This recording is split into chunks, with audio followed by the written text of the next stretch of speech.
actually, you know what, he has a very interesting story to tell about his own music. So I'm going to have Wally introduce the piece that he's written for us.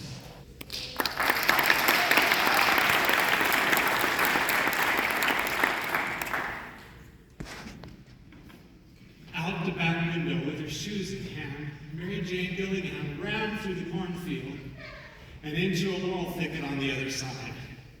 While she stopped to rest in the thicket, her father discovered she was gone and started after her.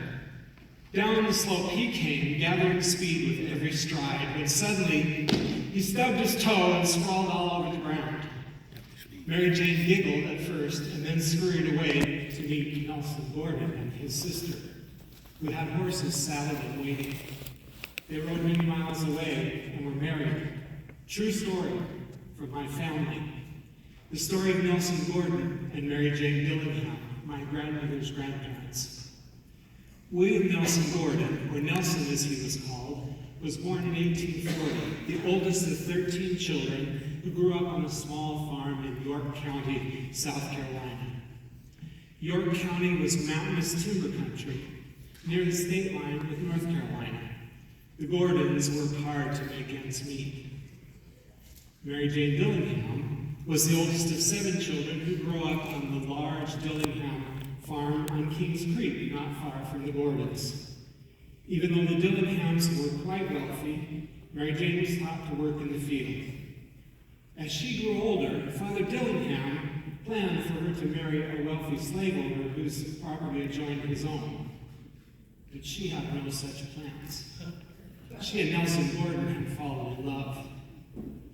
During the Civil War, Nelson was taken into the Confederate Army, even though he and his family did not believe in slavery. During one of his furloughs home, in 1863, the family history recounts his and Mary Jane's elopement. About the song, He's Gone Away dates back, as folk songs do, kind of into the misty past. It kind of traces back into the southeastern United States in the 1800s. And before that, in the British Isles.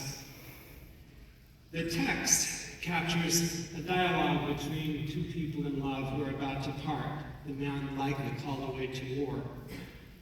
In it, he says, I'm going away for to stay a little while, but I'm coming back if I go 10,000 miles. And who will tie your shoes, and who will glove your hands, and who will kiss your ruby lips when I am gone? Look away over yonder. Now you can imagine that in the second verse, it's going to be the lady's response. And she says, oh, it's Papa will tie my shoes, and Mama will glove my hand, and you will kiss my ruby lips when you come back. Look away over yonder. Yonder is a mountain somewhere, we think, in North Carolina, or nowhere at all, but it's the mountain that you look past when you're missing someone. This song fits like a glove the story of Nelson and Mary Jane. Remember, they eloped while he was on furlough. Nelson took her to live with his parents' family as he reported back for duty. No doubt, her heart ached for his homecoming. However, she was not idle a minute while he was away. Along with her other tasks, she carded, spun, and wove cloth. And Nelson did come back. After the war, the young couple farmed, made and sold shingles at the nearby stores, and Nelson played the fiddle for local dances and parties. They would go at sundown, play and dance until daylight, come home, breakfast, and be at their various duties at sunup. In her later life, Mary Jane would say that this was the happiest, most carefree time of all. They had hardships later on, but I wanted to capture something about this parting and eventually they're coming back together. And so this arrangement is dedicated to them.